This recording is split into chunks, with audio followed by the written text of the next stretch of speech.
Bonsoir tout le monde. Merci d'être venu encore ce soir. Nous continuons notre voyage dans le passif, un voyage très plaisant où tout nous est servi sur un plateau d'or. Comme le CEO avait l'habitude de le dire au début, que On Passive, c'est une entreprise clé en main. On a commencé depuis quelques séances le thème sur l'entrepreneuriat, parce qu'on se dit que tous les fondateurs sont des potentiels entrepreneurs.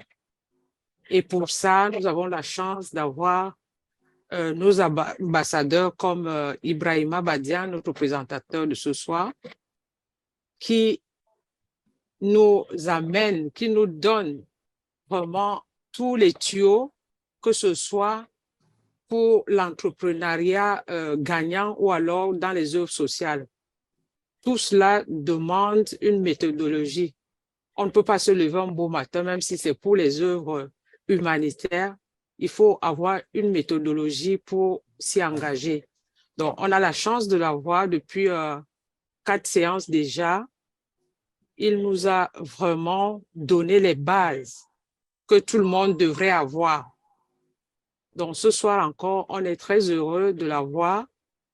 Il va continuer dans l'entrepreneuriat, le marketing, que les gens ne confondent pas le sujet parce que très souvent, ils ramènent au produit de On Passive. Ici, la démarche est par rapport aux ambassadeurs qui voudront s'engager dans l'entrepreneuriat. Aussi minime soit-il, quelle que soit la dimension, il faut quand même une méthodologie et on est très heureux encore de l'accueillir ce soir. Merci, ambassadeur Ibrahima Badian, pour ta disponibilité, ta générosité et ton abnégation à nous donner tout ce que tu as de meilleur dans ton domaine. Merci. Le micro est à toi si tu es prêt. Merci beaucoup. Il est né prêt. Ouais.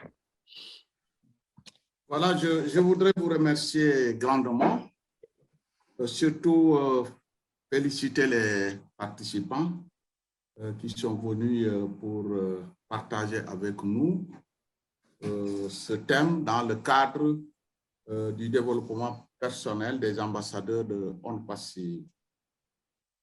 Il faut dire que aujourd'hui, nous allons voir la deuxième partie du marketing des entreprises. Mais disons que pour rappel, la semaine passée, nous avions parlé des concepts entreprise, entrepreneuriat, stratégie marketing, plan marketing. Nous avons également partagé sur quelques questions directrices du plan marketing. C'était des questions stratégiques importantes dans la mise en œuvre d'un plan marketing. Nous avons également vu que dans le marketing des entreprises, il est très important de commencer par l'analyse des clients, c'est-à-dire les consommateurs. Et nous l'avons fait par des questions stratégiques très importantes. Ce sont des questions qui nous permettaient de mieux identifier nos consommateurs, de connaître leurs exigences et leurs besoins, et surtout aussi leur pouvoir d'achat. Nous avons également analysé nos concurrents pour connaître les produits qu'ils mettent dans le marché, la qualité de leurs produits, les prix pratiqués, la réaction des clients sur les prix que les concurrents appliquent et la qualité de leurs produits, leur emplacement, la promotion qu'ils font des produits. Et cela nous a permis de connaître leurs faiblesses, leurs forces et leurs faiblesses. En fonction de cela, nous avons dit qu'il faut connaissant les forces et les faiblesses des concurrents, il faut développer une stratégie marketing basée sur le produit à offrir, notamment pour ce qui concerne la qualité et le prix. On avait vu également le marketing mix. On avait dit que marketing mix, on l'appelle aussi 4P. Ça veut dire 4P, P, la lettre P. Le premier P, c'est produit. Le second P, c'est prix. Le troisième, c'est place. Et le quatrième, c'est promotion. Ça fait 4P. Nous avons vu les stratégies de vente en rapport avec le produit et le prix. Et nous avons terminé par voir qu'avant d'appliquer les prix, il faut les tester. C'est là où nous en sommes arrêtés. Aujourd'hui, bien entendu, nous allons poursuivre avec la place et distribution des produits. Ensuite, nous verrons la promotion, le quatrième P, le conditionnement, les stratégies d'emballage. Nous allons faire un petit rappel des marques, parce qu'on avait vu, on avait parlé, ébauché un peu la fois dernière sur ce que c'est que la marque.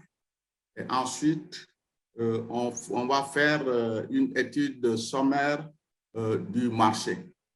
Bon, après l'étude sommaire du marché, je poserai une question également aux ambassadeurs qui sont là et qui ont l'habitude de donner des formations dans le cadre de ONPACI, pour que dans le cadre de nos discussions, ils puissent nous dire également quelle est la stratégie.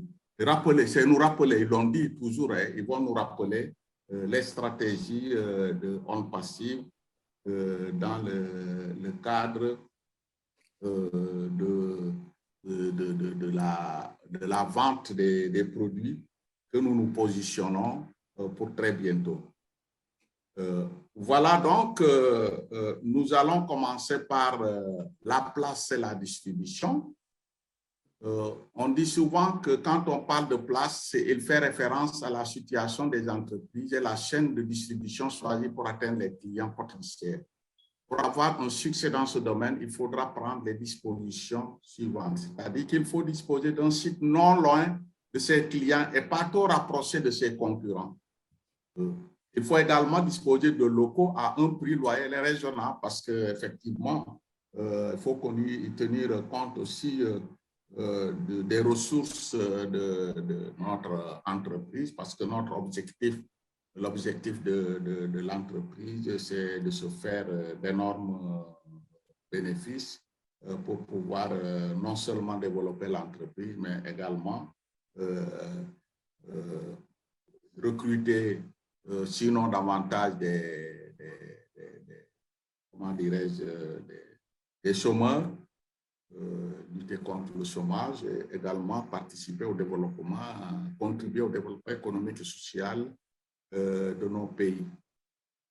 Et il faut aussi se demander quelle devrait être la chaîne de distribution à adopter. Trouver une chaîne de distribution efficace. Il faut trouver une chaîne de distribution efficace qui permette à ce que vos produits, les produits que vous avez à votre disposition puissent être vendus le plus rapidement possible.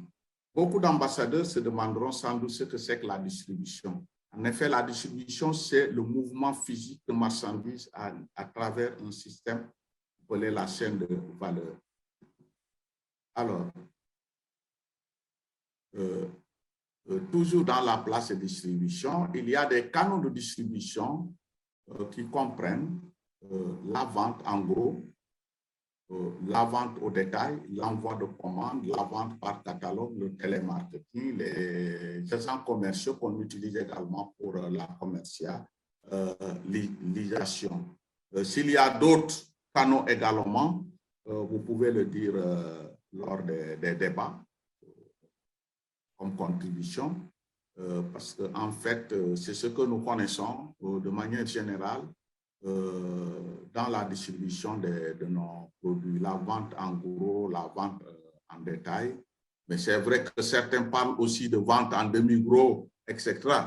L'envoi des commandes, la vente par catalogue, le télémarketing, les agents commerciaux. Voilà. Maintenant, on va parler de sites stratégiques du magasin, parce que s'il faut mettre en place des magasins de vente dans notre environnement pour vendre efficacement nos produits, il faut choisir un site de vente qui réponde à certains critères. C'est-à-dire, il faudra faire une analyse du segment de marché dans le but d'identifier les consommateurs cibles et trouver la meilleure stratégie pour les attirer, pour attirer les consommateurs. Certains entrepreneurs ont besoin peut-être de boutiques de vente en détail pour écouler leurs produits. Ça, c'est normal, ça existe. Il y a des consommateurs, des entreprises qui, dans les grandes villes, mettent des boutiques décentralisées pour mieux vendre leur production en dehors de leur grand site de vente en gros. Ils déploient des magasins dans la ville ou dans le pays pour pouvoir vendre efficacement les produits en grande quantité. Il faut aussi choisir un site visible, bien désenclavé pour installer sa boutique de vente. Ça, nous l'avons dit quand nous avons parlé de l'entrepreneuriat. Il faut effectivement installer son site dans une zone visible, parce que notre entreprise doit être visible, vue par les clients pour les attirer. Il est parfois nécessaire d'établir une boutique de vente en détail, même si on considère que c'est une activité difficile. Il est nécessaire parfois de le faire pour nous permettre justement de vendre beaucoup plus. Un magasin de vente au détail est important au sein d'un dispositif de marketing. Même si on a affaire à une petite entreprise, il faut le faire. L'emplacement du magasin ou de la boutique doit être stratégique. Les locaux peuvent être choisis sur la base d'une analyse comparative entre les coûts et les bénéfices. Ce que j'avais dit tout à l'heure, qu'il faut effectivement choisir des sites ou négocier. Si c'est une location, il faut négocier pour qu'on baisse les coûts, les prix de location, parce qu'il faut dépenser moins en location pour vendre aussi à un prix qui correspond au pouvoir d'achat des consommateurs. En définitive, il faut, avant de choisir l'emplacement du magasin de vente, il faudra effectuer une recherche sur les acheteurs potentiels et la nature du produit intéressé par les clients. L'étude devrait identifier le type d'acheteurs potentiels, le type de produit, est-ce que c'est un produit durable, périssable, si le produit ou le service est concurrencé ou pas, la méthode avec laquelle le vendeur au détail attire les acheteurs. Sur la base du résultat de cette recherche, le site peut être choisi en utilisant certains des critères cités dessus. Nous allons les voir. Si le produit est consommable, le magasin peut se situer dans des environnements résidentiels. Si le produit est destiné à la consommation des élèves et étudiants, alors le magasin peut se situer près des écoles et universités. Ça, c'est des stratégies qu'il faut faire pour bien vendre. Si le produit ou le service est destiné aux touristes, le magasin peut être localisé dans les zones intéressées par ces derniers, comme par exemple les hôtels, qui sont des lieux fréquentés par les touristes, les auberges, les centres artisanaux, les parcs zoologiques, etc. Si le service est pour les jeunes, comme par exemple les jeunes filles coiffées, le site aussi doit être attrayant et facilement accessible.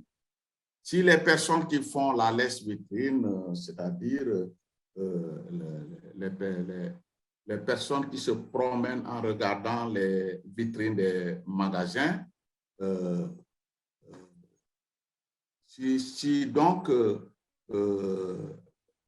les personnes qui font la lèche-vitrine sont issues des couches de population riches ou les bourgeois, le meilleur site pourrait être une zone propre et sûre. Il faut que ça soit une zone qui se trouve dans un centre sécurisé.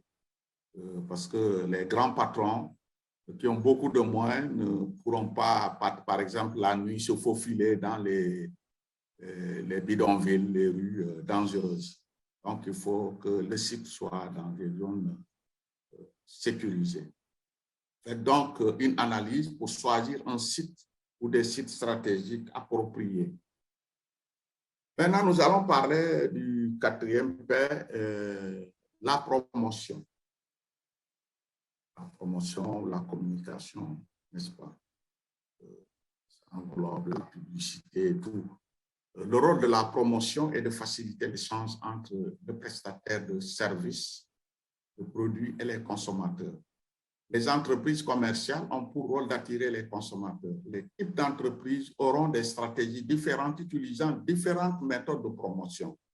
Les principales méthodes de promotion du marketing mix sont les suivantes. C'est la publicité. On utilise la publicité. On sait que la publicité est une forme de diffusion personnelle à travers les médias commerciaux de masse.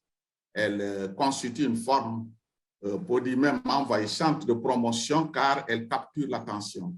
La publicité est le résultat d'annonces de services publics ou de nouvelles à travers les médias, les articles de journaux, dans les revues et dans les interviews de talk show, par exemple.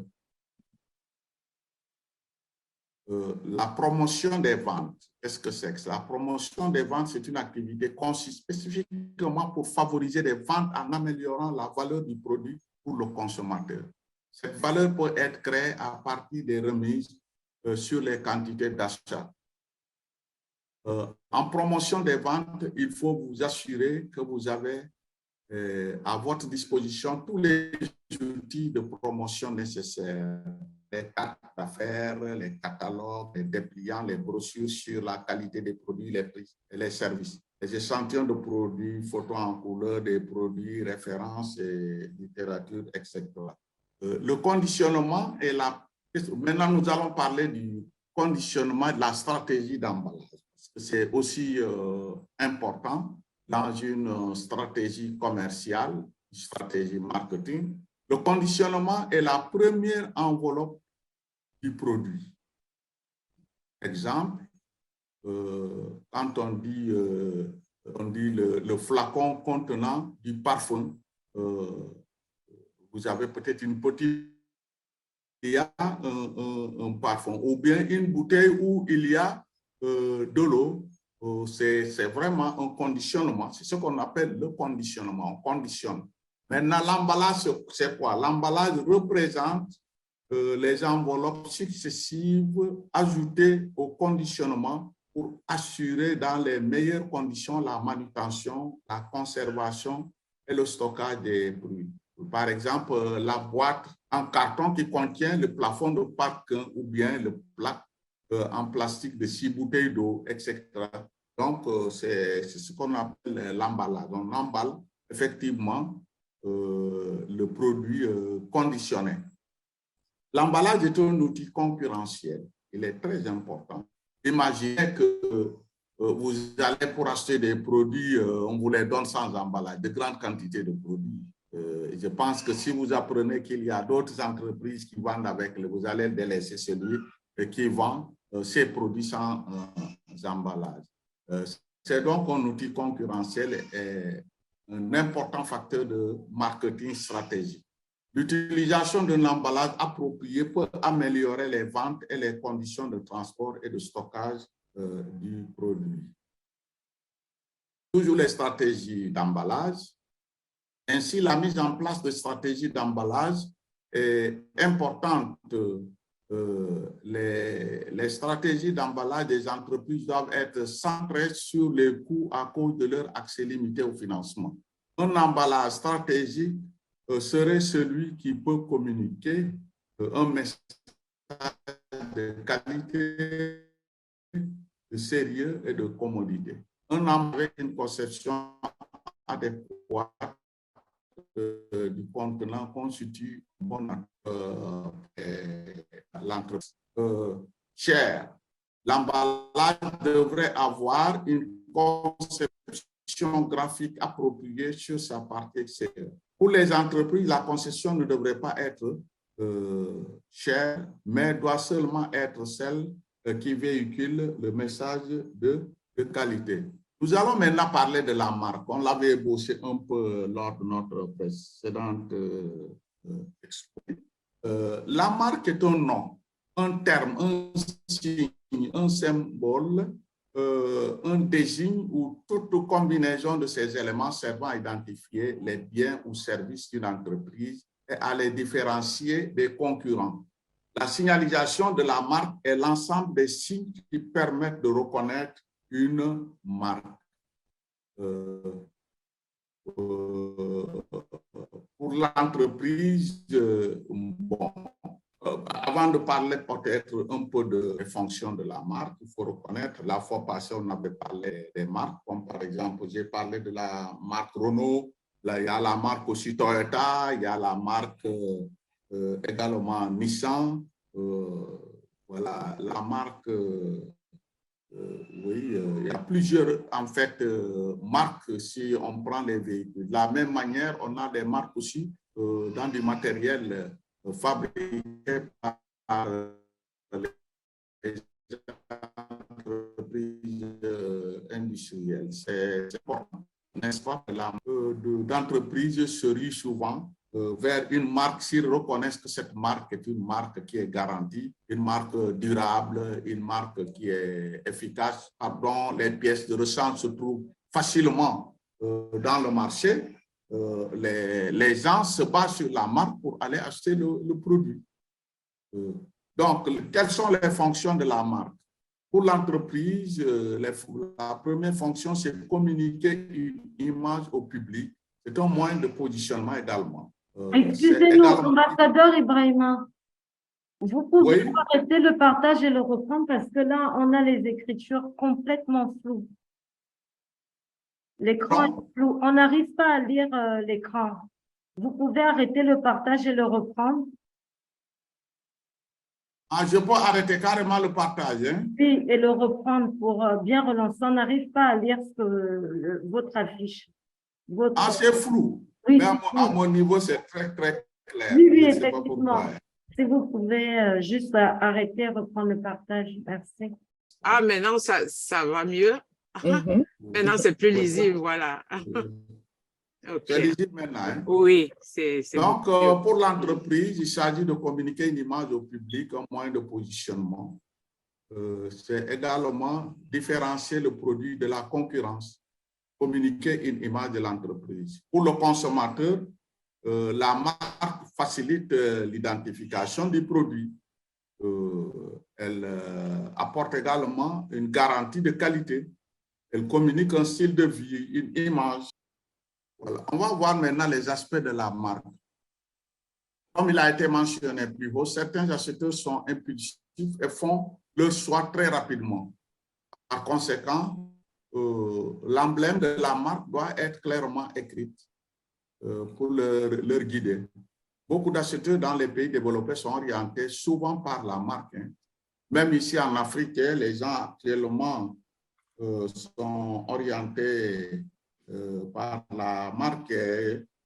Quand on parle, par exemple, de véhicules 4x4 pour le terrain, les gens entendent des gens, non, la meilleure marque, c'est Toyota, il faut acheter la Toyota parce que Toyota est résistante sur le terrain. Il y a d'autres marques également, comme Ford également, qui sont des marques aussi, qui sont résistantes sur le terrain. Donc, les gens le choisissent sur cette base, comme on vient de le dire, hein, sur la base de la confiance sur la marque, sa durabilité, également son efficacité, mais aussi peut-être parfois le prix, hein, le prix parfois, mais aussi et surtout pour ce qui concerne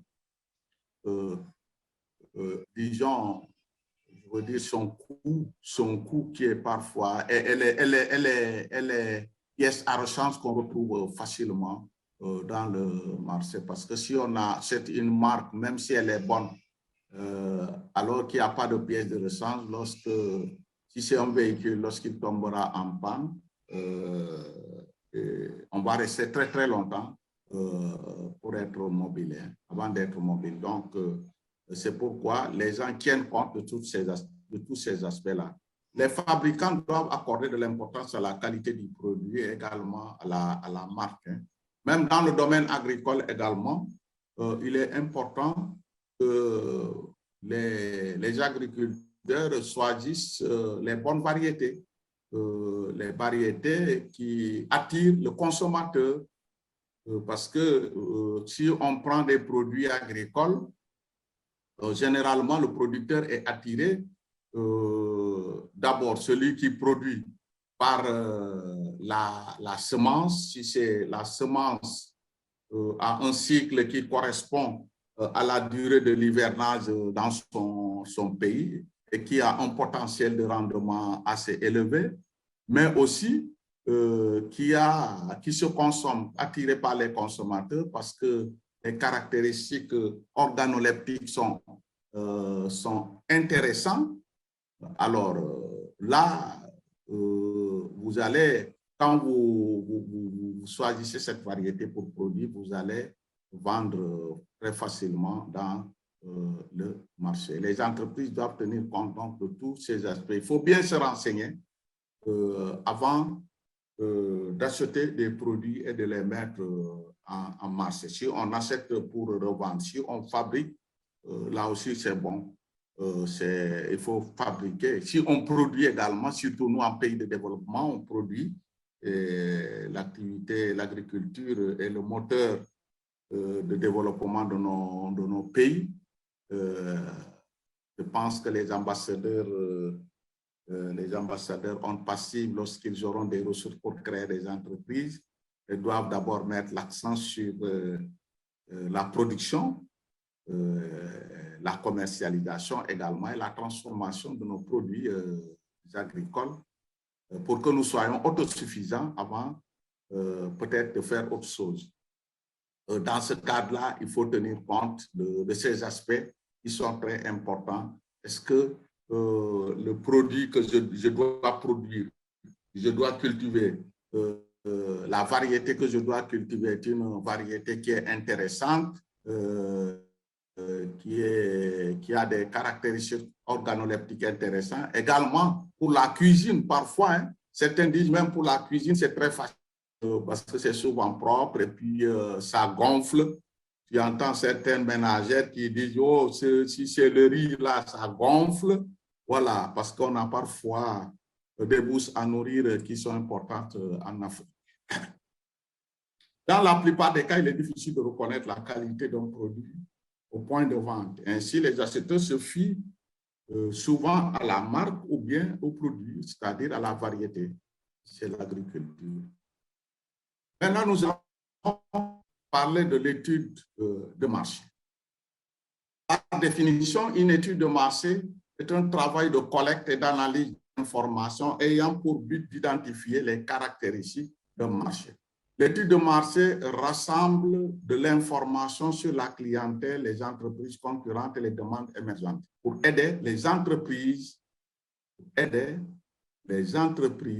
à prendre des décisions en matière de planification stratégique quant au marketing et à la vente de leurs produits et services. L'étude de marché donne un aperçu des éléments suivants. Les besoins de la consommatrice ou des consommateurs, les préférences des clients, des clientes ou des clients, les habitudes d'achat des clientes et des clients, la sensibilité de la clientèle au prix, les forces et les faiblesses des entreprises concurrentes. L'étude de marché a pour but d'analyser l'offre et la demande, en définitive, de manière beaucoup plus simple, On peut dire que l'étude de marché a pour but d'analyser l'offre et la demande sur un marché donné afin de permettre la mise en place d'une stratégie commerciale. Le terme étude de marché recouvre dans la pratique de nombreux types d'études de nature différente. Quels sont les différents types d'études de marché? Les différents types d'études de marché sont, il y a l'étude documentaire qui est basée sur des informations secondaires qui n'ont pas été produites spécifiquement pour les besoins de l'étude, n'est-ce pas? Elle se base sur des données existantes, sur les rapports, etc. Il y a les études documentaires sont basées sur des informations secondaires, par sites des concurrents, forums de discussion, archives de presse, par exemple. Il y a aussi, en dehors de l'étude documentaire, il y a l'étude qualitative. Ces études consistent à interroger un nombre réduit de personnes, par exemple 15 et 25, en profondeur au cours d'un entretien en face à face ou d'un focus group, et de mieux comprendre les motivations et freins à l'achat d'un produit ou d'un service. Ces entretiens ou réunions sont menés à partir d'un questionnement semi-direct, c'est-à-dire c'est un entretien semi-structuré, n'est-ce pas, composé de questions ouvertes qui laissent aux personnes interrogées toute la latitude de s'exprimer. Par exemple, un exemple de question ouverte: quels sont vos points forts? En tant qu'entreprise, quels sont vos points forts? Vos points faibles sur quels sont vos points faibles sur la commercialisation de votre produit, par exemple? C'est une question qui est ouverte, qui laisse la latitude, disons, à la personne de répondre. Quelle est l'utilisation que vous ferez du maïs que vous produisez, par exemple? Il s'agit d'un producteur. C'est une question, c'est la question adressée au producteur. C'est également une question qui est ouverte. Il y a, en dehors de l'étude qualitative, l'étude quantitative, qui consiste à interroger un nombre important de personnes. C'est pour mieux connaître un segment de clients. Ça peut aller jusqu'à 1000 pour faire une enquête, par exemple, représentative de la population nationale, où l'échantillon peut aller jusqu'à 1000 personnes. C'est bon parce qu'il faut effectivement des échantillons représentatifs pour pouvoir faire des enquêtes. Comme ça, les résultats qui en sortiront pourront être des résultats qui sont fiables. Par exemple, êtes-vous intéressé moyennement, êtes-vous intéressé par le maïs, moyennement intéressé, pas intéressé ou pas du tout intéressé, ou si c'est un maïs ou si c'est un service?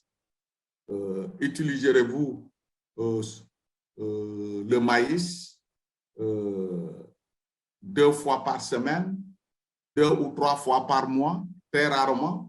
Ce sont des questions qui sont fermées, qui donnent la latitude à la personne de répondre. Parce qu'il y a des questions parfois aussi à choix multiples, qui sont des questions qui sont utilisées dans les enquêtes quantitatives. La personne a le choix de répondre à la question. Cette étude quantitative est menée à partir d'un entretien structuré avec des questions fermées, ce qui permet de déterminer facilement les pourcentages. La question clé en marketing est d'en savoir plus sur les préférences, les aversions veut dire les rejets, et les attentes des consommateurs. Les consommateurs peuvent préférer un produit ou ils peuvent le rejeter. Donc, on tient compte de leurs attentes avant de produire, ce qu'il faut souvent faire, on l'a vu précédemment. Les ventes annuelles devraient être prévues sur la base d'études de marché ou d'expériences antérieures si possible. L'étude de marché indiquera les différentes catégories de consommateurs. Une attention particulière doit être accordée aux consommateurs potentiels du produit. Il faut prévoir aussi les ventes annuelles qui permettent de déterminer la production annuelle souhaitée. Produire plus que vous ne pouvez vendre n'a pas de sens, n'est-ce pas? Et tenir compte aussi du revenu qu'on peut obtenir. Décrire les mois durant lesquels une hausse des ventes est prévue et de se préparer en conséquence pour exploiter cette opportunité, pour définir le prix unitaire par produit-service. Vous devez d'abord connaître le coût à l'unité, voire le coût de production, ainsi que les prix de vos concurrents directs. En outre, il est nécessaire d'identifier les forces et faiblesses sur la qualité, quantité des produits des concurrents et voir comment leurs produits-services sont différents des vôtres, leur politique de prix et leur technique publicitaire. Je vous remercie grandement de votre attention, tout en toujours déplorant les chers ambassadeurs qui écrivent souvent sur les écrans là. Je ne sais pas pourquoi, quelle est la motivation, mais c'est mieux que celui qui le fait dire pourquoi il le fait, c'est important. Voilà, je vous remercie. Maintenant, la question que je voudrais poser et que je souhaiterais qu'on partage ensemble, c'est justement pour ce qui concerne, comme je l'ai dit, les produits en passive. Si nos chers Katumo est là ou bien d'autres qui ont l'habitude, comme Thierry Otto, il y a Jordi, etc., ils peuvent nous rappeler les stratégies commerciales, les stratégies marketing de notre entreprise. Ainsi, ça nous permettra, n'est-ce pas, ça permettra aux 16 ambassadeurs qui sont là de savoir comment, n'est-ce pas, vendre, pas vendre, mais disons, comment mettre les produits à la disposition de nos clients et de nos chers vendeurs. Voilà, je vous remercie de votre aimable attention.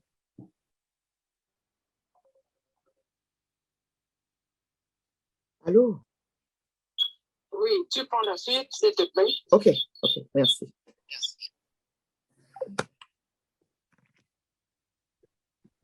Allô? Oui. Qu'est-ce qui est arrivé à mon... OK, je m'excuse, je vais fermer la caméra parce que je ne sais pas ce qui s'est passé avec ça. Merci encore, ambassadeur Ibrahima Badiane. Est-ce qu'on s'attendait à moins que ça? Non, vous êtes toujours à la portée de ce que vous avez mis comme sujet. Ah oui, chers ambassadeurs, le vin est tiré, on va pouvoir le boire. Ouais, on a déjà une main, préparons-nous, c'est l'ambiance. Quand on a la méthode participative, c'est là où on apprend souvent. Donc, n'hésitons pas à partager nos points de vue et surtout montrer à notre formateur que nous étions là avec lui et que nous avons appris quelque chose. Merci beaucoup. Bonsoir, ambassadeur Pierrot. Bonsoir, comment vous allez? Merci. Je crois que c'est pareil chez vous. Oui, merci. Merci beaucoup. Oui, j'ai suivi l'intervenant de ce soir avec beaucoup plus d'attention. Alors, j'ai apprécié ce qu'il a pu faire. D'abord, il a récapitulé les grandes lignes de ce qui avait été fait la fois passée, ce qui nous a aidé, nous autres, à avoir une mise à jour. Maintenant, si le troisième P, le P en rapport avec la place, maintenant, c'est là que je voulais un peu avoir d'éclaircissement. Parce que, comme vous le savez, nous avons en général deux sortes d'entreprises. Il y a les entreprises de production de biens. ainsi que des entreprises de production de services, comme On Passive. C'est une entreprise de production de services. Maintenant, le troisième P concernant la place. Comment s'y prendre pour faire l'étude des cas? Parce que la place n'est pas physique, c'est une place virtuelle. Comment s'y prendre pour le troisième P et le quatrième P? Comment faire la promotion, oui, je ne peux pas demander, ça ce sont des stratégies personnelles, mais c'est là ce que je voulais avoir aussi comme éclaircissement. Et aussi, même en rapport avec les entreprises de production de biens, il y a des entreprises commerciales et les entreprises industrielles. Donc, les commerciales ne vendent que les produits que les industries ont produits. Il arrive des fois que tu te retrouves, par exemple, les grands marchés, ils travaillent avec les produits de différents concurrents. Ils travaillent, comme il a parlé de l'automobile, ils travaillent avec les BMW et ils travaillent avec les VW. Alors, sur le plan personnel, il sait que l'un, c'est une qualité inférieure et l'autre, c'est une qualité supérieure. Mais néanmoins, il a besoin de vendre les différents produits pour avoir quelque chose, faire le profit. Alors, comment s'y prendre dans un cas pareil? Si tu es une entreprise commerciale et tu as la capacité de travailler sur les produits des concurrents, des concurrents. Ce sont là mes deux préoccupations que je voulais avoir un peu d'éclaircissement.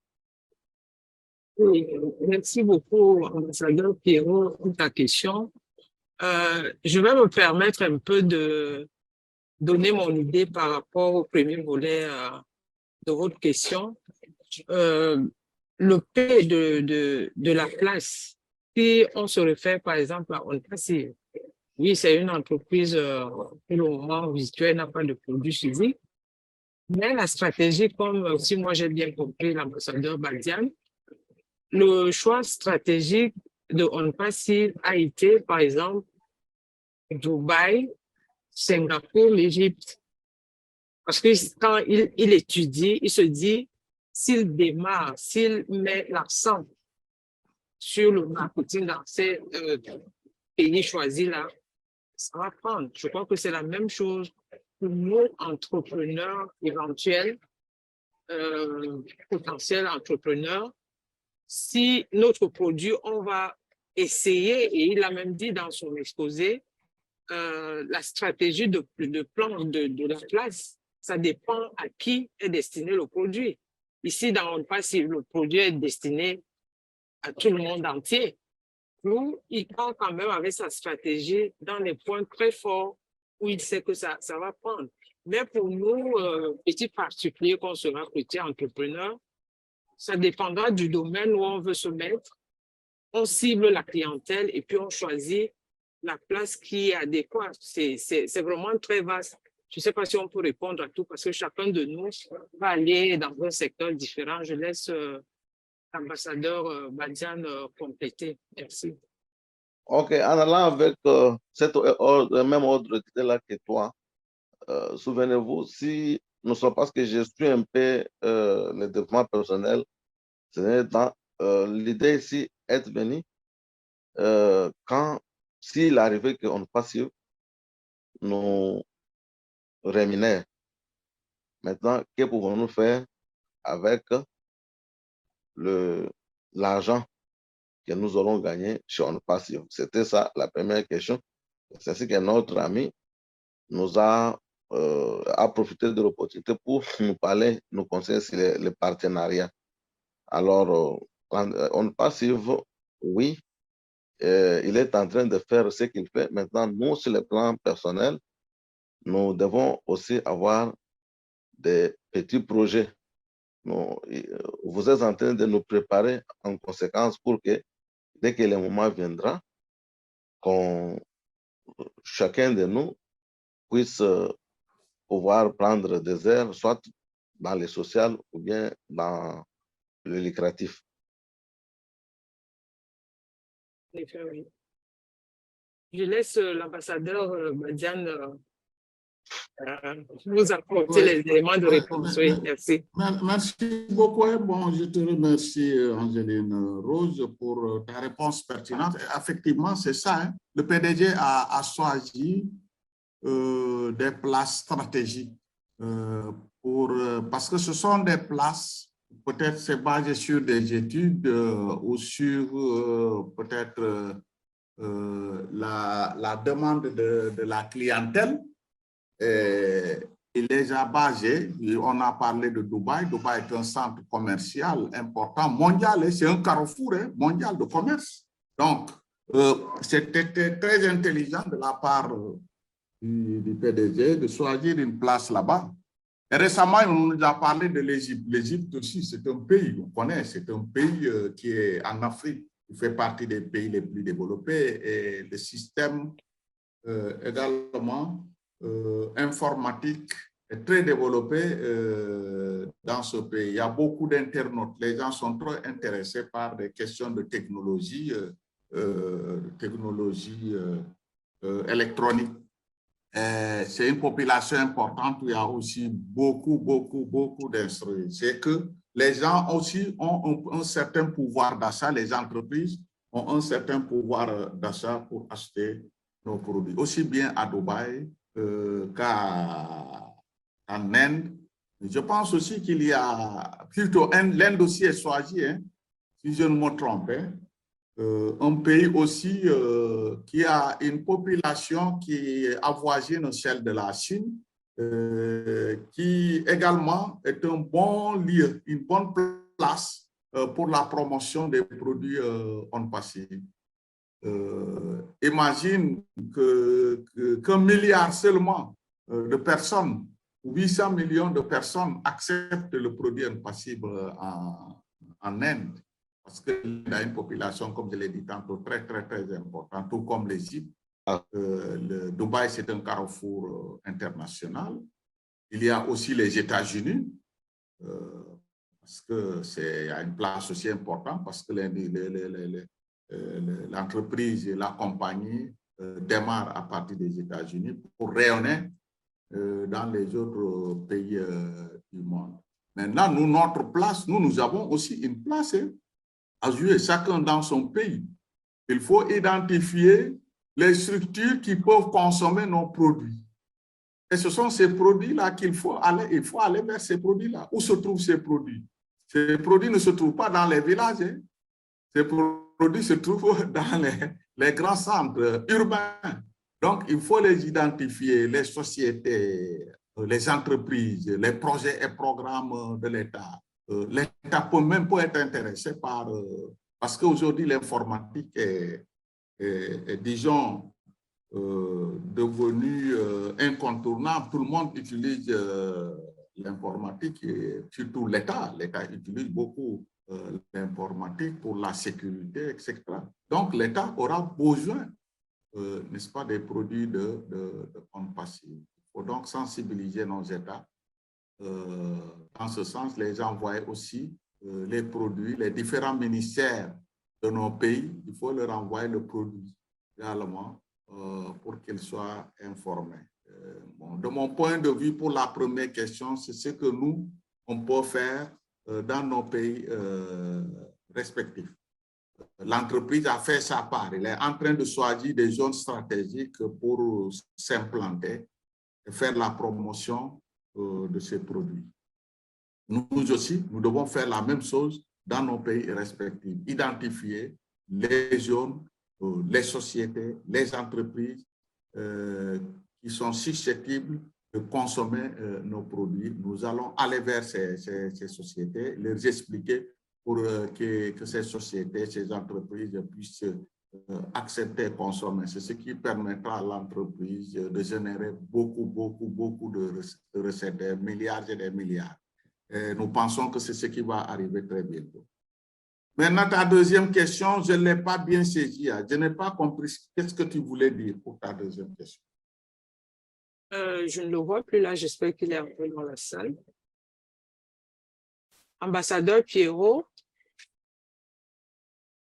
il est là, on ouvre son micro.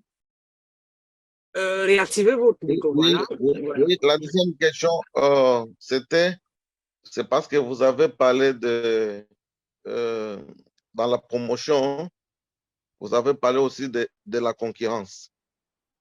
Alors, il y a des entreprises commerciales qui ne font que revendre les produits fabriqués par les entreprises industrielles. Maintenant, vous êtes maintenant commerçant. Je vous ai donné l'exemple des supermarchés. Ils utilisent les produits des différents concurrents. Un même produit, le produit a un seul usage. Par exemple, tu vois, par exemple, moi, je suis dans le froid. Dans le froid, il y a les gaz qui ont des grades. Alors, vous allez voir le même grade, mais le méca sont différents. Et c'est toi ici en Afrique du Sud, la Chine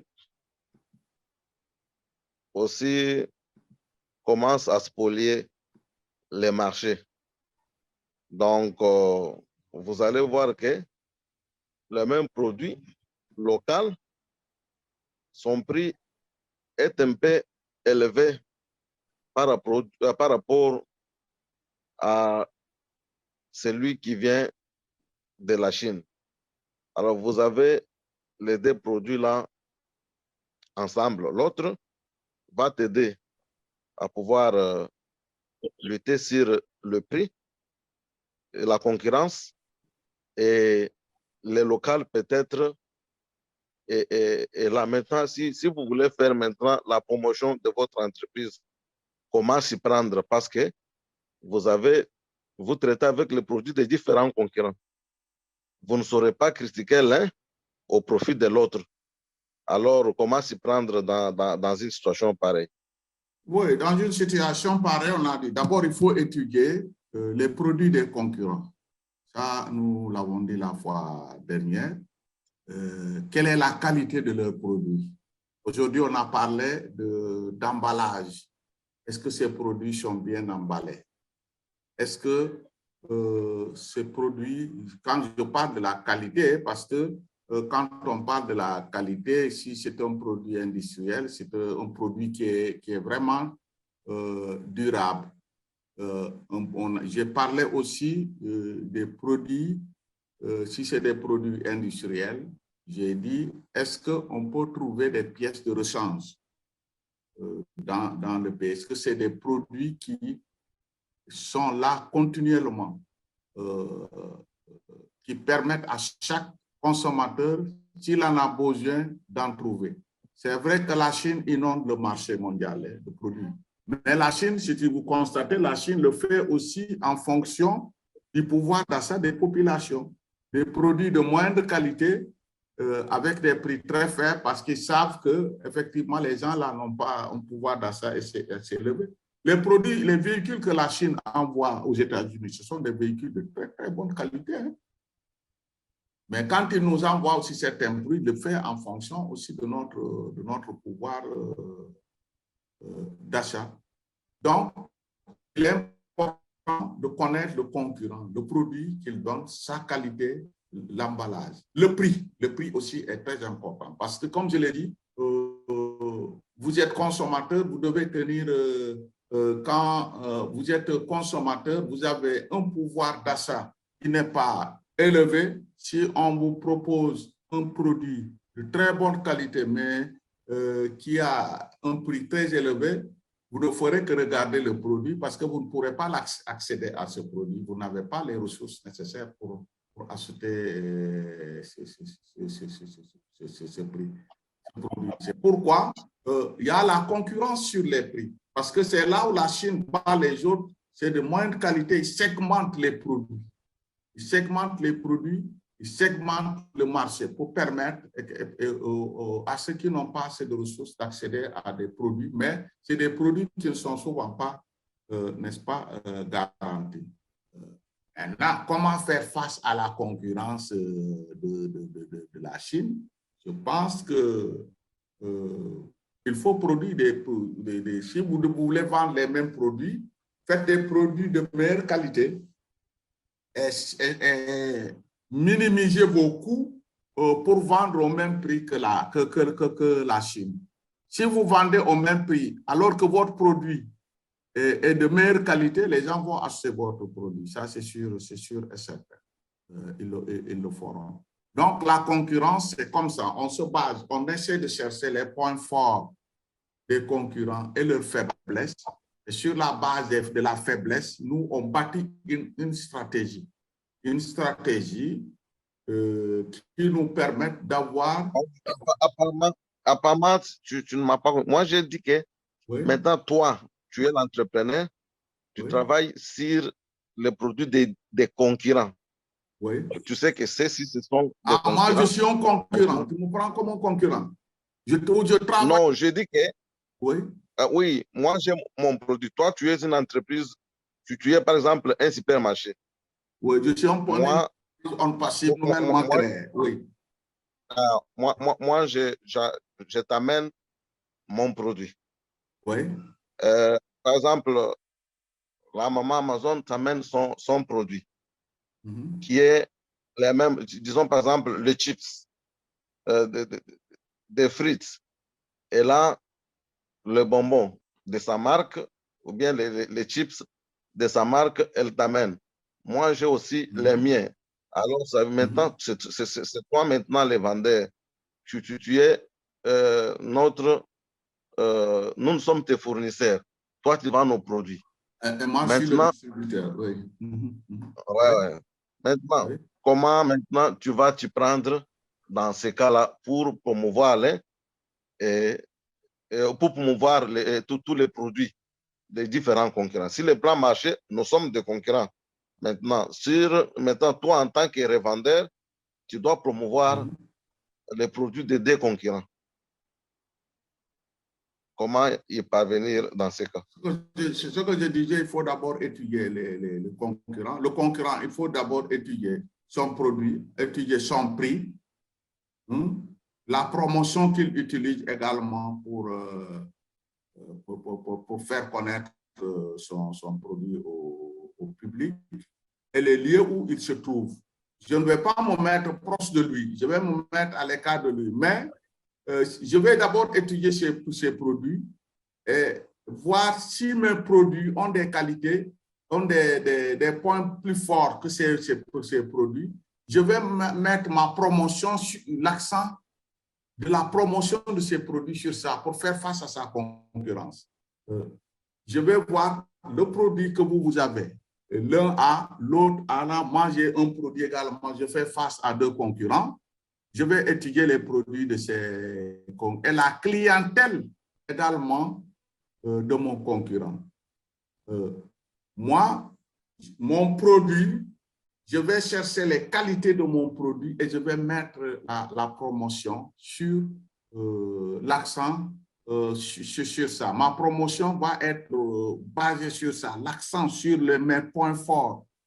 C'est ce que je vais faire pour pouvoir capter, attirer la clientèle vers moi. Maintenant, en supposant que les prix, parce que avant de vendre un produit, je vous ai dit la fois dernière, il ne faut jamais vendre à perte. J'ai dit que si vous avez un produit à vendre, vous allez tenir compte d'abord du coût de production de ce produit, aussi du prix du marché, il faut tenir compte du prix du marché et également de vos concurrents, comme tu viens de le dire. si mon coût de production est inférieur au coût de production de mon concurrent, moi, je vais vendre moins cher que lui. C'est pourquoi il est important d'étudier, disons, les produits de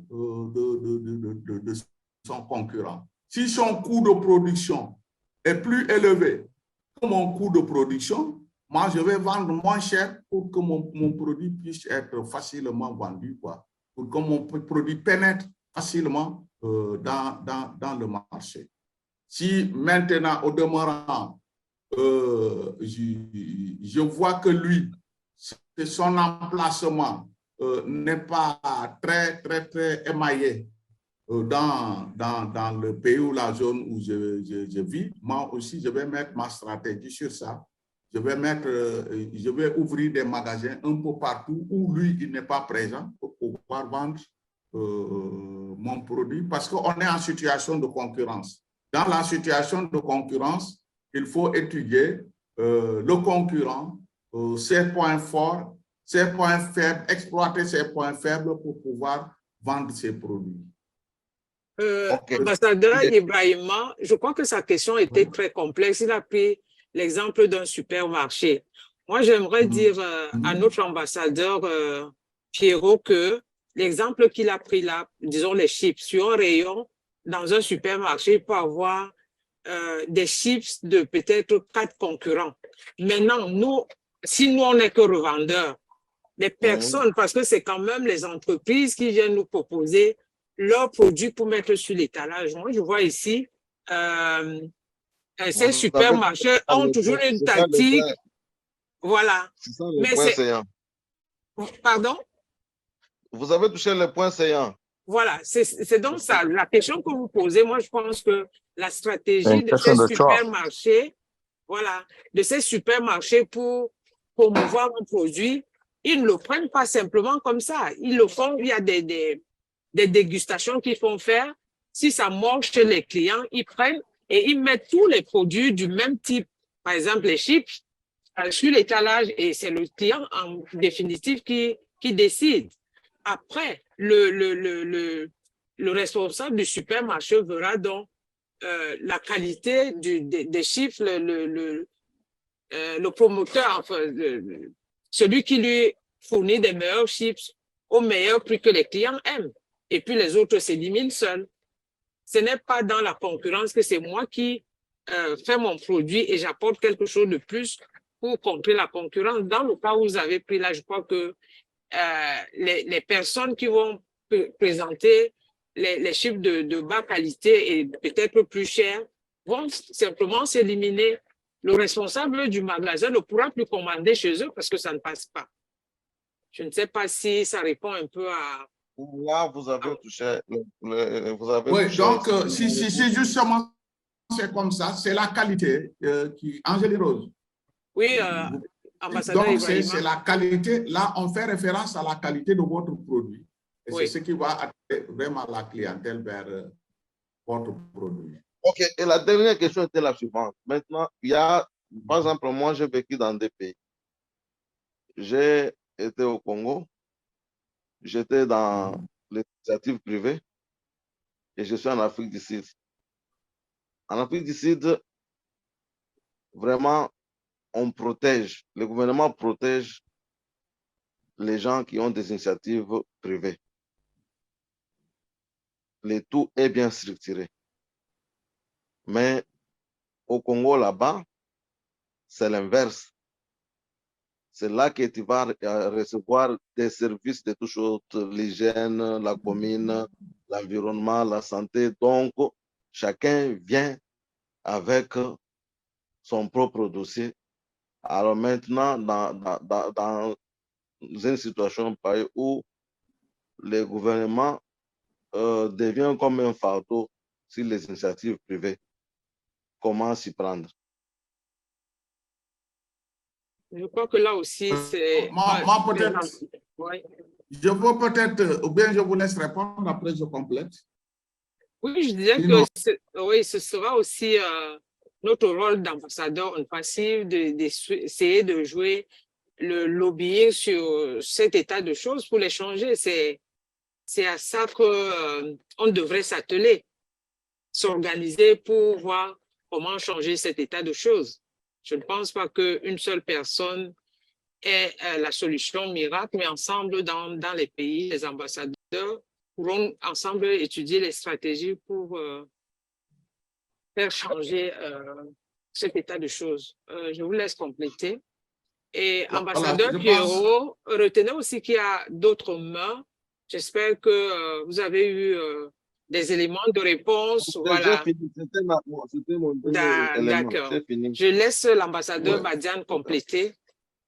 Voilà, moi, ce que je pourrais dire sur ça, c'est que, disons, l'Afrique du Sud a bien raison de protéger ceux qui entreprennent les initiatives privées, parce que le gouvernement a compris, de l'Afrique du Sud, a compris que ce sont les entreprises privées qui créent des richesses dans le pays.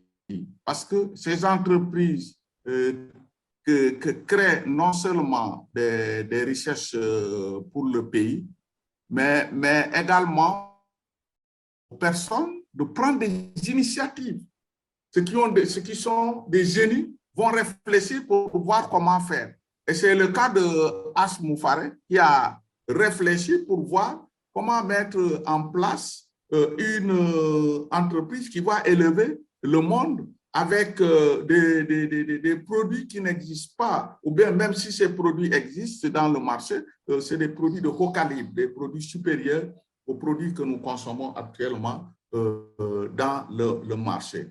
L'Afrique du Sud le fait et peut-être demain, vous verrez des initiatives privées, des gens qui vont sortir du nouveau dans le pays. Et c'est extrêmement important. Et comme Angéline Rose l'a dit, nous devons, en tant qu'ambassadeurs, effectivement sensibiliser nos gouvernants, nos autorités dans ce sens. Et je pense qu'ils comprendront.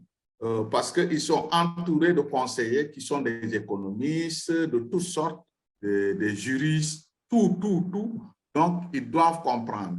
Si vraiment ils veulent le développement économique et social de nos pays, ils doivent accepter les initiatives privées, la création d'entreprises. Comme je l'ai dit, ce sont ces entreprises qui créent des richesses et qui également créent des emplois dans le pays. L'État n'est qu'un régulateur normalement. L'État n'est qu'un régulateur. C'est les entreprises qui créent des richesses et des emplois. Donc, travaillons pour que nos États puissent accepter les initiatives privées dans nos pays. Merci beaucoup, ambassadeur Ibrahima, pour ce complément. On va passer à notre ambassadeur Amadou Kane du Sénégal. Merci, Angéline. Merci, Nado, Alida. Merci, Ibrahim, qui nous a fait une très belle présentation, comme d'habitude. Et ça, c'est la deuxième partie. Mais je pense que Ibrahim s'est beaucoup donné pour nous faire comprendre énormément de choses. Alors, c'est à nous de nous voir dedans et puis de penser comment on va valoriser nos produits on passifs, que ce soit virtuel, que ce soit physique.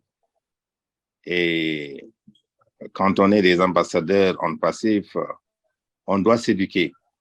On doit s'éduquer parce qu'on parle ici de marketing en ligne, réseaux sociaux, ce qui veut dire on doit se préparer en conséquence, aller dans les librairies, s'asseoir et lire ou bien prendre des livres qui nous permettent de nous développer dans ce sens et pour pouvoir atteindre nos objectifs. Parce que H nous a mis tout sur le plateau. Alors, c'est à nous de penser, comme le disent les Anglais, think outside of the box, pour développer nos business. Parce que chacun de nous est un entrepreneur, bien vrai qu'on soit des ambassadeurs, mais on est des entrepreneurs. Et nous devons apprendre comment à identifier la clientèle. Si H aujourd'hui a choisi les grandes villes ou bien les grands pays, c'est pour faire le target, comme on le dit, c'est-à-dire pour reach out aux clients. Et nous aussi, vous avez déjà dit ça, nous devons faire la même chose. Nous devons avoir des objectifs dans ce sens-là. Moi, par exemple, qui vous parle, je me suis dit, je vais avoir des objectifs de 1200 personnes par jour, par an, supposons, à raison de 100 personnes que je vais contacter par mois. Ce qui veut dire que je dois me retrousser les manches et contacter ces personnes, les expliquer ce que j'ai comme produit, après avoir bien sûr maîtrisé les produits, parce qu'on ne peut pas aller s'approcher des gens et les expliquer sans savoir les fonctionnalités du produit. Il faut les maîtriser d'abord, il faut les lire et avoir des techniques, des stratégies, comment s'approcher à des personnes, des inconnus comme des connus. Donc ça demande une énergie, ça demande un mindset que tout un chacun doit faire. Donc, je crois qu'Ibrahima s'est donné à fond et aussi l'équipe de développement personnel est là uniquement pour ça, mais on doit réfléchir. On doit prendre ce qu'on a appris ici et utiliser ça pour pouvoir réussir. Par exemple, moi, j'ai préparé un message que je dois envoyer à toute personne que je pense, à toute personne potentielle qui peut être un client ou un partenaire, n'est-ce pas? Pour lui expliquer exactement ce que veut faire On Passive. Bon, vous me permettrez tout simplement de lire quelques lignes et après je vais m'arrêter là parce qu'il y a des mains levées. Bon, je ne veux pas monopoliser. Je dis bien, chers futurs partenaires, j'ose espérer que vous vous portez très bien en recevant ce message. Je m'appelle Amadou Khan, je suis un des cofondateurs de la compagnie On Passive, spécialisée en intelligence artificielle avec plus de 60 produits. C'est une entreprise américaine enregistrée aux États-Unis par un homme de nationalité américaine. Il s'appelle H. Moufare, ingénieur informatique de talent que vous pouvez vous-même vérifier sur le net. Après son master à Howard University à Washington, il s'est spécialisé dans le domaine de l'intelligence artificielle. Pendant 20 ans, il a fait le marketing de réseaux en ligne. Il s'est enrichi. Il est devenu un multimillionnaire en dollars. Malheureusement, ceux qui le suivaient n'ont pas pu copier son succès. C'est pour cela qu'il a pensé à créer cette entreprise On Passive pour aider les personnes, secteur privé, public, gouvernemental, à se développer. Voilà en grosso modo, pour résumer. Je vous présente l'écosystème On Passive, passionnant, offre aux utilisateurs un business en termes de liberté financière qui vous permettra de vous connecter avec des personnes publiques ou privées à travers le monde entier, à accéder aux produits numériques intelligence artificielle de haute essentielle. Pour de plus d'informations, rendez-vous dans nos sites On Passive, le blog. Je vous recommande fortement de faire partie de cet écosystème ainsi qu'avec d'autres, avec votre entourage qui vous changera totalement la vie dans les jours à venir. Pour accéder à la plateforme gratuitement, inscrivez-vous au lien dessus. J'envoie mon lien. De ce fait, si vous avez des questions, n'hésitez pas à me connecter dans Inbox. Donc voilà, il faut qu'on essaye d'avoir des initiatives comme ça pour pouvoir informer les gens. Et une fois que la personne est mordue par votre lien, vous êtes connecté. Donc voilà, c'est tout ce que je voulais dire pour ne pas monopoliser. Merci.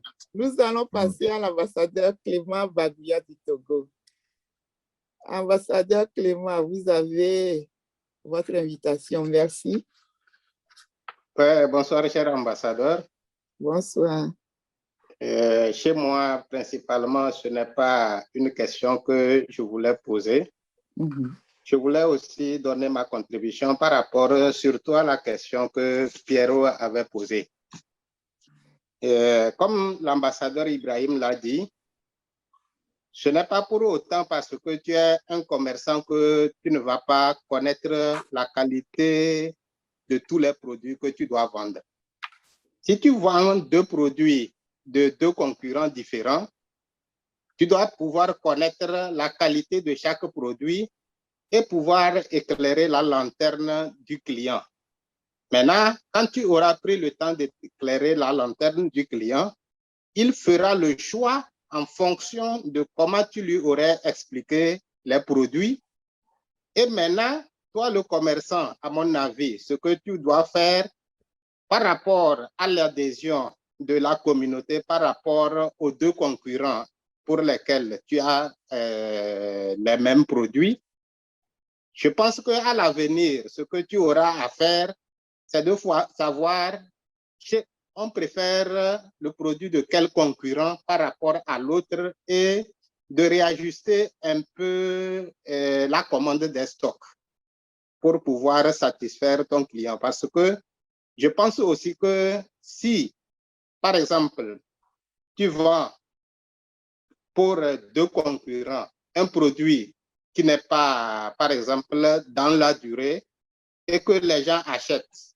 Or, par contre, l'autre concurrent a un produit qui dure dans le temps et qui est bien. Quand tu vendras le produit qui ne va pas durer dans le temps au client, je pense qu'à la longue aussi, si tu n'as pas pris le temps d'expliquer au client, ton entreprise va tomber parce que les gens ne vont pas vouloir venir réacheter le produit chez toi. Donc, tu dois éclairer et laisser le choix au client de prendre ce qu'ils veulent. Maintenant, par rapport aux enlèvements que les clients font, tu sauras réajuster les commandes par rapport à chaque concurrent. Je pense que c'était juste pour donner mon point de vue par rapport à l'inquiétude de M. Pirot. Merci beaucoup. Merci beaucoup, ambassadeur. Je crois que l'ambassadeur Pierrot est revenu. Nous allons lui passer la main pour savoir s'il intervient à propos de votre réponse. Ambassadeur Pierrot?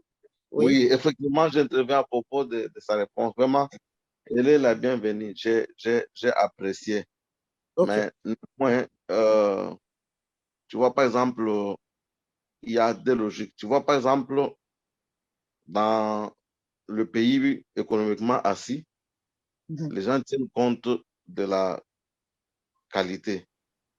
Mais dans nos pays africains, même ici en Afrique du Sud, nous avons les mêmes problèmes là. Les gens tiennent compte de la quantité et du prix.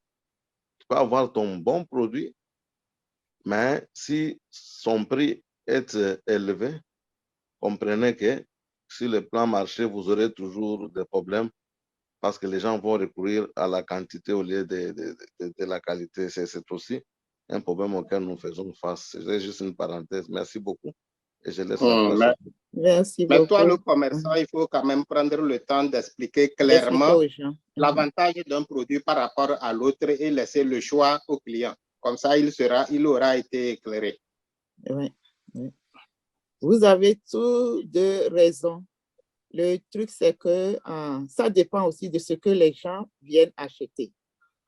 Nous avons vu en Afrique que quand il vient, par exemple, au pagne, les gens préfèrent acheter les pagnes de bonne qualité, les avoir pour longtemps, que d'acheter des pagnes de moindre qualité et retourner chaque fois, que ça fait dépenser plus. Donc, comme vous l'avez dit, il faut laisser le choix au client. Quand le client va faire l'expérience et revient, donc c'est en ce moment que toi, tu choisis dans quelle voie mener ton commerce. C'est ça. Ouais. Donc, nous allons de ce pas continuer avec l'ambassadeur Marcel. Bonsoir, ambassadeur Marcel. Bonsoir, Nadou. Bonsoir. Merci. Bonsoir à tout le monde, oui. À toutes les modératrices de l'activité et à l'ambassadeur Badian qui a nous a présenté un bon exposé afin que nous puissions comprendre les arcanes de l'entrepreneuriat et du commerce. Non, c'est qu'au vu du débat que nous avons eu, je crois que il est important qu'on puisse souligner le fait que par rapport au fait que aujourd'hui, justement, comme l'a souligné Nadou,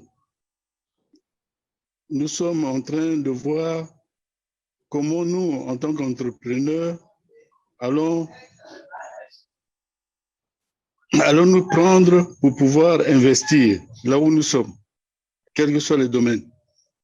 Mais il y a un point aussi important qu'il faudrait qu'on puisse en parler, c'est que Amadou Khan l'a évoqué, mais c'est parce que quand il y a les webinaires, on prend comme un préacquis. C'est-à-dire, c'est comme si on est sûr que tout le monde sait ce qu'on appelle le commerce, e-commerce, le commerce du numérique.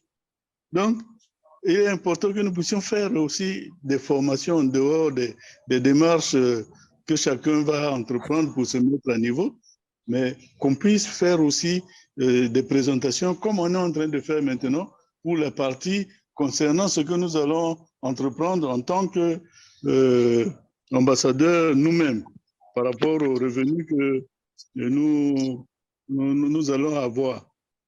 Maintenant, il est aussi important que nous puissions comprendre que, en fait, l'objet ici, ce n'est pas qu'on puisse demander à l'ambassadeur Badian de répondre à des questions précises.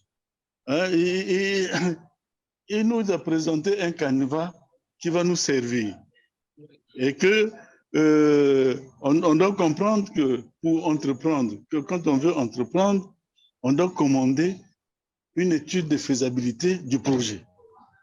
Et dans cette étude de faisabilité du projet, il y a l'aspect de l'étude du marché. Et c'est dans l'étude du marché, dans les détails de l'étude du marché, quelles que soient les configurations par rapport à notre contexte, qu'on va étudier toutes les questions qui ont été abordées ce soir. Parce que ce n'est pas une question où l'ambassadeur Badian va répondre directement sur les détails de ceci ou de cela. Là, c'est l'étude de faisabilité qui va répondre, qui va préparer ces questions-là. Mais maintenant, nous devons savoir qu'on ne peut pas entreprendre n'importe comment. Pour entreprendre, il y a une démarche, une méthodologie. Et nous sommes là pour comprendre cette méthodologie-là. Bon, bien sûr, d'aucuns diront que chez nous en Afrique, on a des milliardaires qui ne connaissent pas lire et écrire, mais nous ne sommes pas à ce stade-là. On essaie de lever le niveau pour qu'on puisse éviter certaines erreurs et réussir le plus rapidement possible. Mais je pense que le travail qu'on est en train de faire est important pour que nous puissions comprendre les arcanes. Ambassadeur Marcel, on dirait qu'il a perdu la connexion. Là, ça ne passait plus, là. Ça ne passait plus, vous êtes revenu, ça va bien. Oh là, bon, mais là, je ne sais pas quand est-ce que ça a coupé. Bon, vous parlez d'Arcan. Ah oui, non, je crois que là, c'était la conclusion. C'était pour que nous comprenions comment nous allons intervenir. Hein, mais la démarche, la méthodologie pour qu'on puisse y réussir. Je crois que l'important, c'est ça. Hein, maintenant, dans cette démarche-là, toutes les préoccupations de détail doivent être prises en compte là-dedans. Il y a des spécialistes, nous allons avoir les moyens, donc il faut qu'on paye les gens qui connaissent pour pouvoir nous aider à faire toutes les études de ce qu'il y a à faire. On ne va pas nous comporter comme les analphabètes. Oui, merci beaucoup. Il y a beaucoup de sociologues dans l'équipe de ce soir même. Et quand vous aurez besoin, vous les aurez aussi. Il n'y a pas de problème. Merci beaucoup, ambassadeur Marcel. Ambassadeur Natsel, Vous avez l'invitation d'ouvrir votre micro. S'il vous plaît, vous appelez d'où? Du Cameroun, excuse-moi, Nado, s'il te plaît. C'est que j'étais tellement pressé d'entrer en réunion que j'ai oublié de dire Cameroun. Pas de problème. Ok, je suis très content parce que toutes les fois, on est toujours en train d'échanger de sujets. On va d'un sujet à un autre, essayer de toucher tous les points, tous les aspects, c'est très bien. Mais j'aimerais aussi, Nado, que vous sachiez que parmi nous, il y a des gens qui ont une certaine expertise des sujets que vous abordez et ont aussi envie de donner leur avis de manière... C'est pour ça même que je dis qu'il y a beaucoup de sociologues dans notre équipe, dans l'audience maintenant. Ok. Ok. Bon, je vais d'abord dire que tout entrepreneur doit d'abord avoir une formation. L'avantage qu'on passe, il nous donne, c'est qu'il nous donnera les moyens de se faire former d'abord, parce que se faire former, c'est avoir des possibilités financières. Et que chacun sache que tu peux avoir une idée, mais ce n'est pas déjà un projet. Donc, quand tu as une idée, il faut déjà avoir la présence d'esprit que je veux faire du bon, ou je veux faire la qualité, comme on dit souvent, ou je vais tâtonner. Et quand on a les moyens, on est appelé à faire la qualité. Et dans la qualité, quand on est dans un magasin, je vais encore rentrer dans le sujet de l'ambassadeur qui a pris le cas d'un supermarché distributeur avec 2 concurrents. Le supermarché ne peut que prendre les produits de même gamme pour les mettre dans un rayon ensemble. Et de bas de gamme, il les éloigne un peu. Et pour avoir un produit de haute gamme, c'est suivant les indications qu'il y a dans ton produit. Si tu n'as pas expliqué ton produit, le distributeur ne peut rien dire sur ton produit parce que le distributeur n'a pas grand-chose à dire. Pour lui, ce n'est que se faire de l'argent. Et toi, le vendeur, ce que tu veux, c'est écouler ton produit. Donc, dans cette affaire que nous avons, il faut d'abord que chaque entrepreneur que nous sommes déjà, parce que être fondateur, c'est une chose, entrepreneur, c'est une autre chose. Et tout entrepreneur doit avoir en esprit la formation d'abord, parce que c'est la base. Donc, c'est à ce niveau que je voulais intervenir pour que chacun sache que toutes les fois que nous parlons ici, tu peux tirer une certaine connaissance, mais tu ne peux pas entreprendre seulement parce que tu écoutes. Mais tu dois déjà être préparé que pour que je devienne un bon entrepreneur et concurrentiel, je dois apprendre déjà la formation de chaque domaine sur lequel je vais exercer. Et si tu ne peux pas acquérir toutes ces connaissances, tu recrutes des personnes formées sur les domaines que tu veux, dans lesquels tu veux exercer. Merci. À bientôt. Merci beaucoup. Vous êtes un bon étudiant et un bon praticien. Ambassadeur Badian, vous êtes là? Oui, je suis là. Vous avez suivi l'intervention de notre ambassadeur Natel. Non, j'ai suivi la gamme des produits. Oui, c'est un aspect que je n'ai pas. Bon, c'est vrai que dans les produits, il y a des rayons, hein, la gamme de produits tient compte effectivement des consommateurs parce que c'est selon la gamme des produits. Même quand vous allez dans les grandes épiceries, les produits de même niveau, de même caractéristiques, de même prix, on les met souvent à part. On les met à côté, disons, dans les mêmes rangées. Les produits diffèrent et même les prix diffèrent même d'une gamme de produits à une autre gamme de produits. On peut tenir compte effectivement de la gamme des produits pour vendre nos produits. Si on a une gamme de produits dont le coût de production est relativement faible, n'est pas élevé, cette gamme de produits va coûter moins cher. On peut l'orienter vers des cibles de consommateurs qui ont un pouvoir d'achat faible. Ça va accélérer la vente de ces produits-là. Maintenant, si c'est dans un supermarché, il faut les exposer de sorte que ça soit visible, les gammes de produits.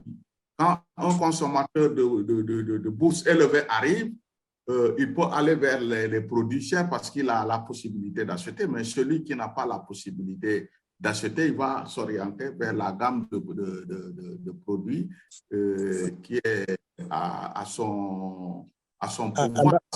Ambassadeur, sans Oui. t'interrompre, s'il vous plaît.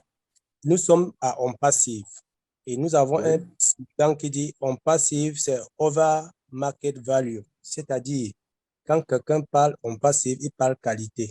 Donc, quand on fait nos exposés, ne parlons même plus de bas de gamme. Parlons de la gamme concurrentielle. Parce que si on commence à tenir compte du bas de gamme, il y a des gens qui... Parce que le bas de gamme, la plupart du temps, nous, on les appelle les tricheurs. Vous comprenez un peu? Donc, quand on parle de produits dans un magasin, parce que quand quelqu'un veut postuler pour l'exposition d'un produit dans un magasin, il fait un dossier et dans son dossier, toutes les formules de son produit y sont. Et ils font une analyse sur les produits par rapport aux indications. Toi, tu viens, quand on a fait des sélections, on t'appelle pour défendre de manière orale maintenant. Et après avoir défendu ton produit de manière orale, parce qu'ils se disent qu'en lisant, ils n'ont pas compris vraiment un certain nombre de choses, viens nous expliquer ça de manière verbale. Et il y a aussi la deuxième possibilité qu'on peut te donner, de mettre les hôtesses pour défendre ton produit sur le rayon. Mais c'est toujours les coûts qui augmentent quand tu le fais. Donc, il y a tous ces aspects. Bon, je suis un peu dans mon domaine. Donc, il y a tous ces aspects qui jouent un peu. Quand quelqu'un veut déjà parler de vendre le produit dans un magasin, qu'il opte déjà sur la qualité.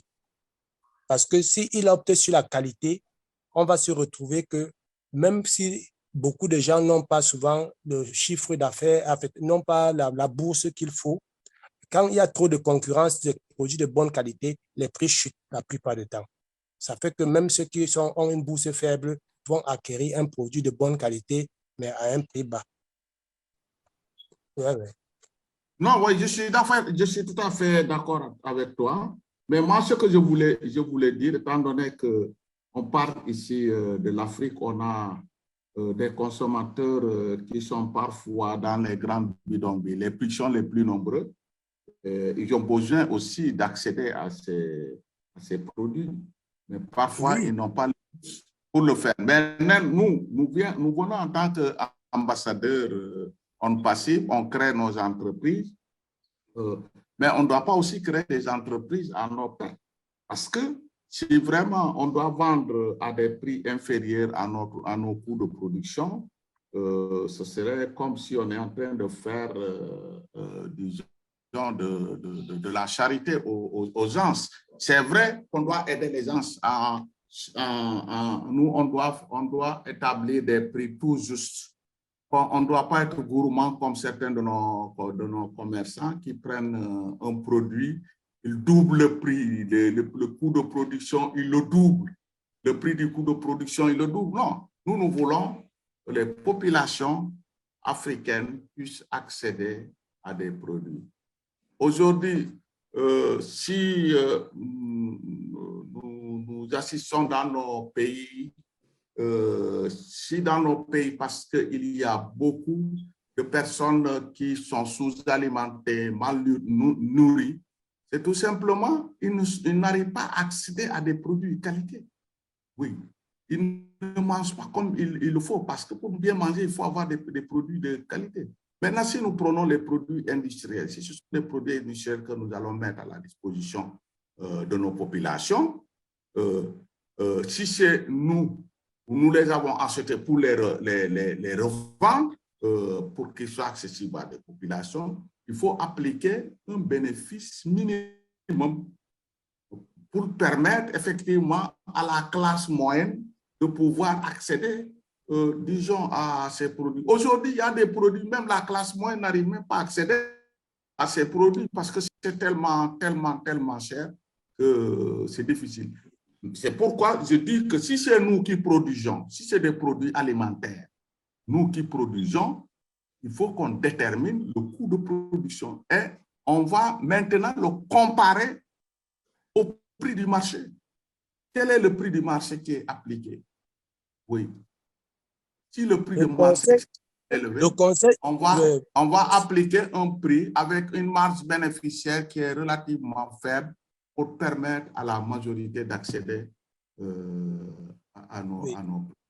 Ambassadeur, le conseil que je vais donner à nous, ambassadeurs qui avons les ambitions d'être entrepreneurs, c'est de savoir, d'apprendre à travailler en groupe. Parce que toutes les fois qu'on passe une commande en grande quantité, les prix deviennent très faibles, même quand c'est la bonne qualité. Tu comprends un peu ça? Celui qui passe la commande de 100 produits peut acheter les produits à 100 francs. Je parle un peu en CFA. Celui qui non, là, passe la je suis d'accord avec toi. Je suis Donc, d'accord si parce on qu'il a apprend- calculé son coût de produit, il y a le transport, il a calculé tout. Dans tout état de cause, il y a toujours le coût de production associé au transport, etc. Mais il faut toujours vendre avec un bénéfice. On ne doit pas vendre à perte. C'est vrai, si on achète beaucoup, c'est c'est la matière première, c'est le détenteur. On achète de grandes quantités, ce qui est sûr qu'on ne va pas acheter trop cher. J'ai pas terminé. La matière première, nous le vendons à un prix qui est dépasse relativement son coût de production de manière très faible. Et nous, comme on achète de très grandes quantités, on peut vendre à des prix très faibles. C'est compliqué, hein, comme tu l'as dit, le commerce, la valorisation des produits est extrêmement difficile. Parce que quand vous prenez un produit d'une zone à une autre, il faut intégrer le transport parce que vous allez payer le transporteur.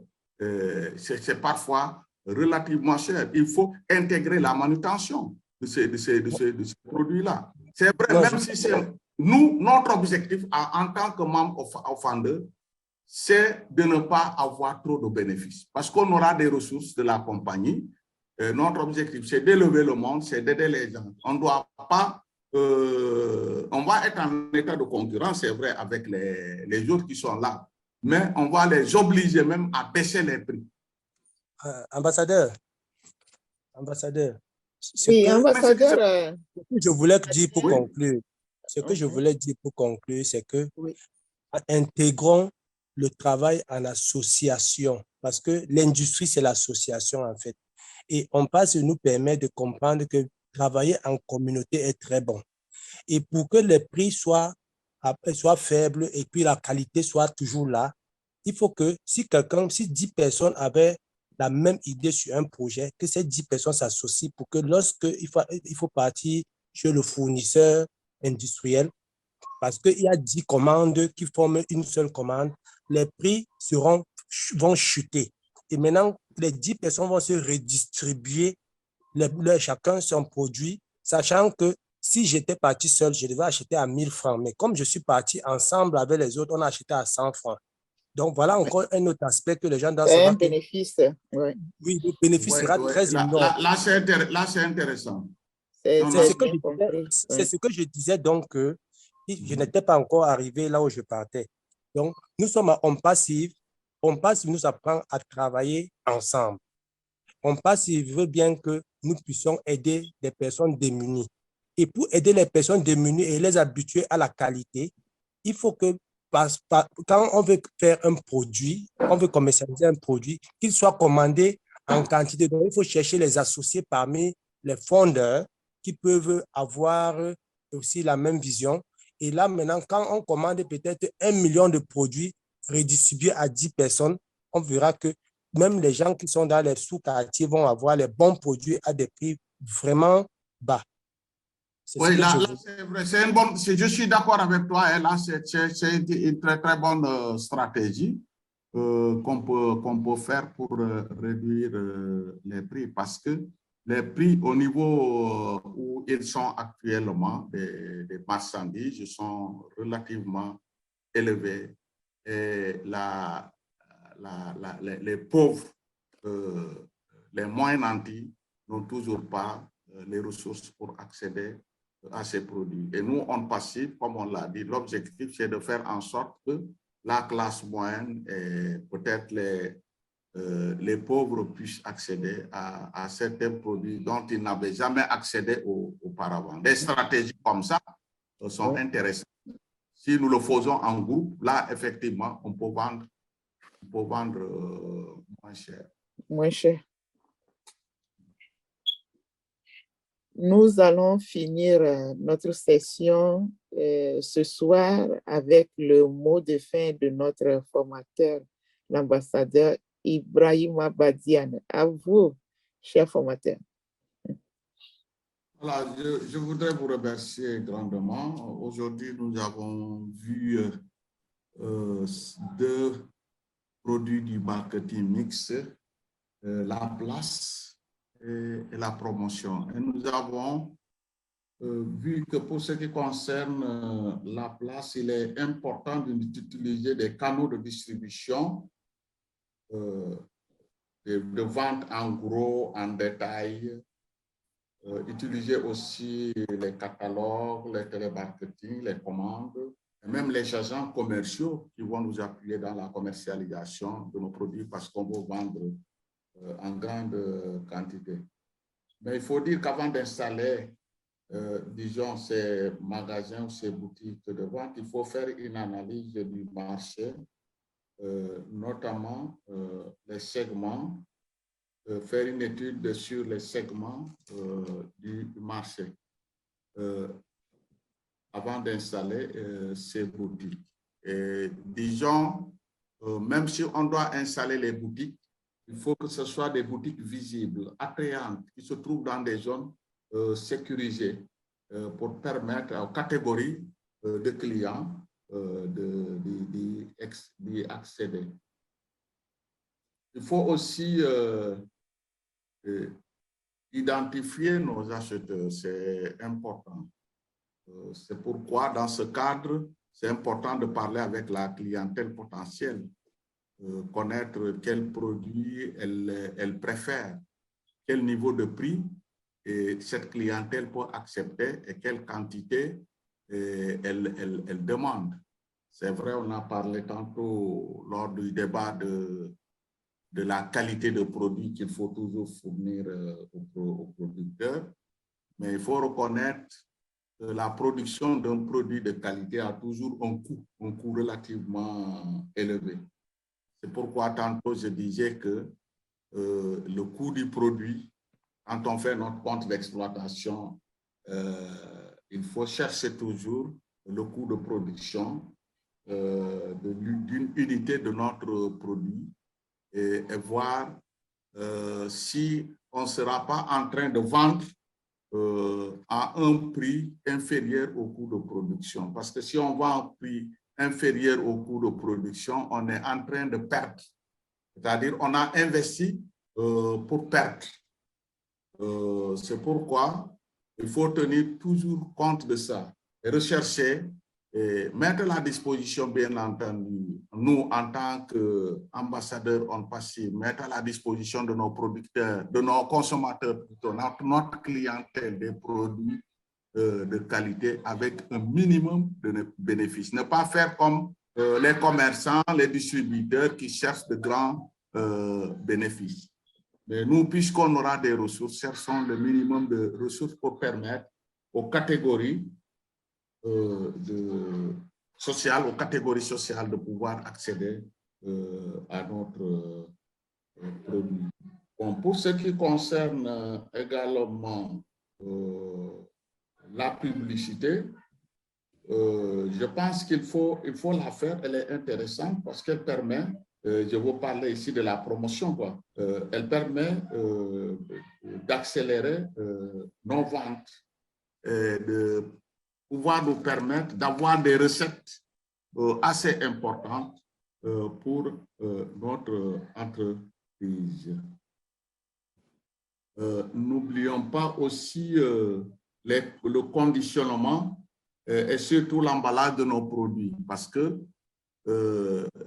l'emballage des produits est très important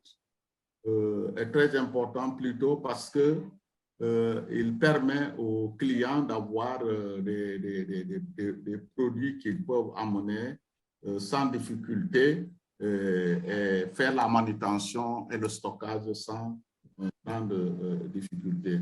Mais faudrait-il trouver des emballages de moindre coût pour pouvoir vendre à un prix qui est relativement bas, parce que si on achète des emballages qui sont trop chers, ça va être intégré dans notre coût de production, dans notre compte d'exploitation, et ça risque un peu d'élever le prix de notre produit. On a parlé également de la marque. La marque, elle est très importante parce que justement, aujourd'hui, une marque nous permet de connaître le produit, de nous orienter vers ce produit-là. Si on prend l'exemple, comme je l'ai tantôt dit, des Européens, même actuellement en Afrique, il y a beaucoup de personnes qui achètent leurs marchandises sur la base de la marque. Je connais la marque, je vais directement demander cette marque et je l'achète. Parce que pour eux, ils ont confiance en cette marque. C'est un produit durable. C'est également un produit, même s'il est relativement cher, mais il peut durer entre nos mains, il peut nous permettre de mener correctement nos activités. Parce que généralement, les pièces de rechange sont sur place, n'est-ce pas? On a parlé aussi des différents types de marchés pour dire que